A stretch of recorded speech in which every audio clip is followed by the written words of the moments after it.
Kyle motherfucking Larson, ladies and gentlemen. Hell fucking yes! That motherfucker's gone a long way to get to where he is at Hendrick Motorsports.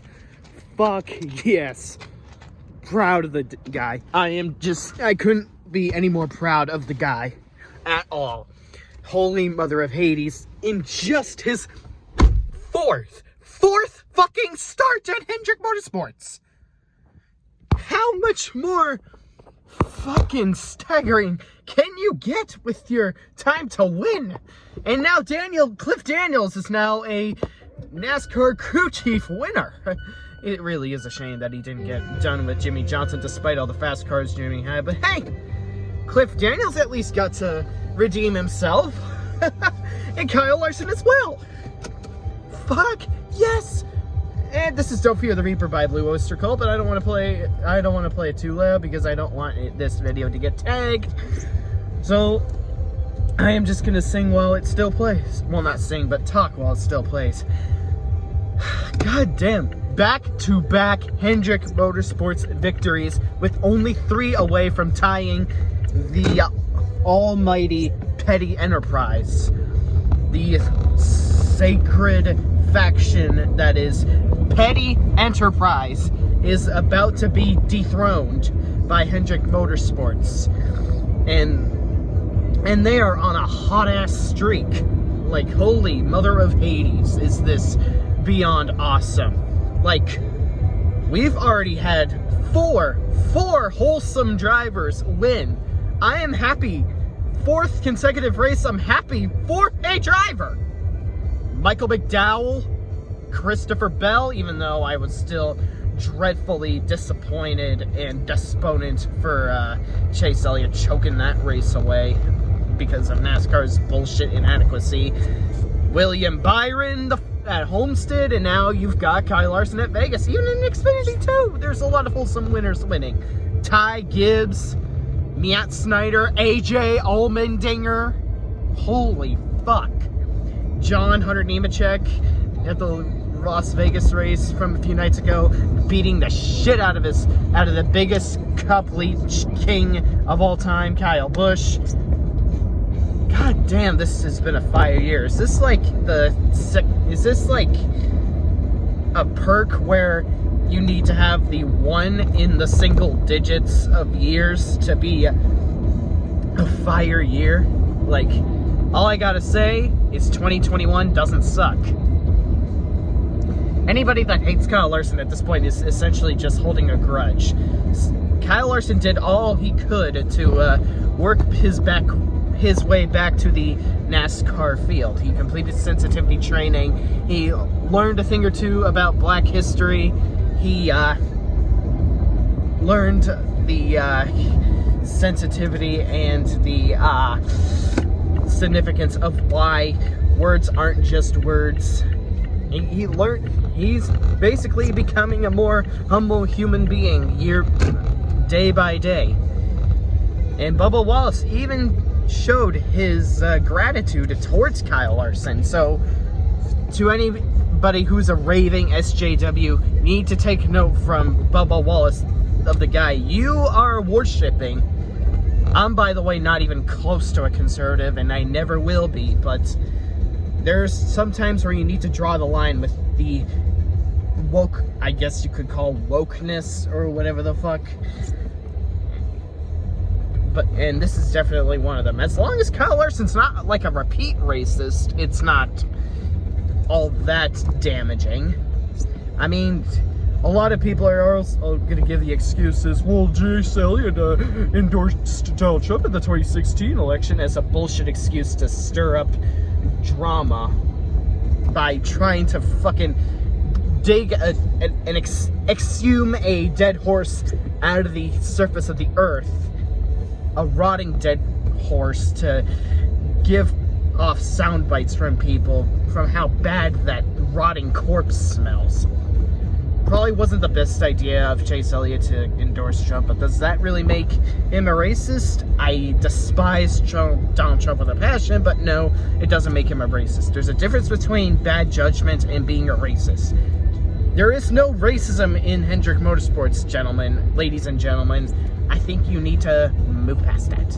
You need to understand the basic difference between bad judgment and racism. And nobody at Hendrick Motorsports is a racist, no matter how much you constantly recite obsolete bullshit. Bubba Wallace clearly shows his gratitude towards Kyle Larson. Bubba Wallace essentially is public enemy number one in the NASCAR field nowadays, now that Jimmy Johnson has officially retired and that Kyle Busch's winning ratio has been plummeting. Bubba Wallace, even when he's not winning, is just living rent-free in everyone's head. So now this is the time where I'm gonna talk against Bubba Wallace simps. Not that I hate Bubba Wallace, but I think it's time to just let it go. If Kyle Larson was an outright legit racist, why would he and Bubba Wallace be showing their gratitude towards each other? Do you see Bubba Wallace holding a grudge? I haven't seen any signs that Bubba Wallace has been stirring up any shitstorms towards Kyle Larson, not unless if you guys are the ones making the comparisons, which none of those two were ever compared to begin with. So while I continue to enjoy all the shitstorms on Twitter,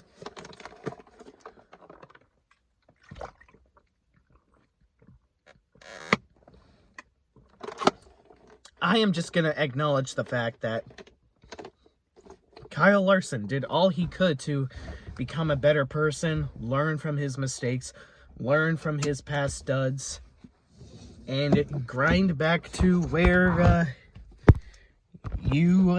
everyone thinks you deserve to be at. And Kyle Larson is at the absolute best faction of NASCAR there is. Hendrick Motorsports, the team that's bound to be the winningest team in NASCAR history in just 3 more victories. Why would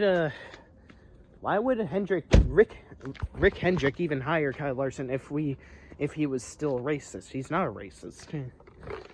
I know a lot of people are going to probably be up in arms about me turning this into a political race review, but hey, it's Kyle Larson we're talking about, so I kind of had to touch base on that, so I had to conduct myself as a reasonable sympathizer for Kyle Larson. So we can't just paint him as an outright racist just because of one mistake that he grew from. I mean, it's kind of time to now officially get over that, especially when the only black driver in the Cup field was showing his gratitude towards him. I know I've said this multiple times, but I just can't stress it enough. All of that aside, first 2 stages I actually did not watch the race because I was rewatching the 2001 Las Vegas race where Jeff Gordon won, where you actually had a lot of shit tier teams run up towards the front, or not even just teams, but underachieved drivers like Jerry Nadeau and Todd Bodine up the front. Says a lot about how much better racing was on intermediates back in the day, where it wasn't just one person leading from the start to the finish. Sure, you could name some races back in the Gen 4 days where there was a lot of that, where not even restarts could shape up the race. But when you're talking about Las Vegas, you have like 20 plus different leaders. 20 plus different drivers led said race back in 2001. I wasn't going to originally waste my time watching this race, but since I was seeing a lot of people tweeting about how it was quite exceptional with all those 3 wide pass for positions, the save by especially Chase Elliott, no less. This is like the 3rd time this year he's saved his car from completely wrecking. Like, Since when did he acquire those skills to save his car from completely plowing the wall or plowing into another driver? I'm quite staggered. But with all that said, I just couldn't pass up the chance to see Kyle Larson win on TV for another victory for Hendrick Motorsports, because 2021, even with this shit 550 horsepower package, I feel is going to be a fire year. I think the 550 HP races are going to be a lot more easier to make passable than the previous 2 years that were absolutely everywhere. No one had control over their own destiny, and if they did, it was only on restarts, and pretty much a lot of shit just went to absolute hell, taking out a lot of good race cars when they slightly touched the damn wall.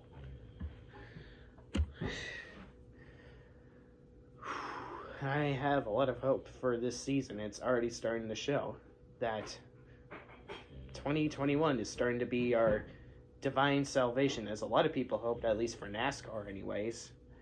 The schedule change, what we're experiencing is only the tip of the iceberg, so we kind of need to hold our horses a little bit before we make the judgment call on this year. So yeah, fuck yes, Kyle Larson. Go Hendrick Motorsports. The race was, for the 550 HP race, wasn't actually all that bad. Even my good buddy Chandler Carroll, who I'm going to meet up with in Wisconsin for the Road America race, said that it was actually okay. If my friend Chandler goddamn motherfucking Carroll, of all people, said that this race was good, about a 550 horsepower race no less, then you know you're doing something right. Chandler Carroll, my friend of all people, who doesn't have a lot of stakes in NASCAR nowadays, actually complimented this race, so that actually says something. Homestead in Las Vegas actually did not suck. Even though Las Vegas did not have that tire fallout for Tire Soft's compound, but it still, for some reason, was made passable with all those green flag passes and 3-wide moves for the lead and a lot of ballsy moves that were able to be completed without anyone dumping one on another. So yeah, 2 races, 2 550 HP races that were made passable. And yes, I know I made a video of why I was not going to tune into the 550 HP races, but what's to say that let's just say that I'm not peeking at the NASCAR app to see whether or not one of my Hendrick men are leading, or if Chase Elliott has the potential to win any of the said races, or, that I'm totally not looking at Twitter to see whether or not people who have the hottest takes or biggest loudmouths on Twitter or YouTube about NASCAR are even complimenting this race. What's to say that I didn't say that I wouldn't tune in even if my men are leading?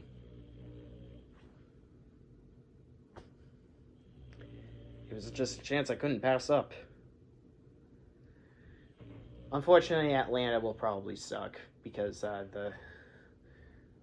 the surface really has been decaying rapidly, and the entire track just essentially falls off. So adding the 550 HP only adds so much petrol to the fire. So unfortunately, I don't think Atlanta would be quite stellar, which is a shame, because in case if you haven't watched a single frame rate of any of my videos, Atlanta is probably like my top 4 favorite track of all time. Second favorite mile and a half at that, to be honest, as well. Even though it's not the next race, I don't see myself tuning in for that race as well. Unless if it somehow has the same decency or passability as Homestead in Las Vegas, I don't see myself tuning into Atlanta or any of the other 550 HP races. I probably could go to Pocono since Jillian Ortiz has expressed interest in a meetup at Pocono Raceway for the doubleheader. But even if I wanted to, I'm not sure if I will end up doing it because I don't know if I still have to quarantine after going to Nashville. So we'll have to just see on that one. Don't really think Pocono will happen, but would be cool just to meet up with our good buddy Jillian Ortiz. Ty Naughton wouldn't be against it as well. So yeah, bottom line, race wasn't bad. We need to get over the obsolete controversies. Fuck the 550 HP races, but this race actually was not all that terrible. Same with Homestead. 2021 is not sucking. I have faith this is going to be actually one of the more stellar years. This may or may not be finally a good year for me.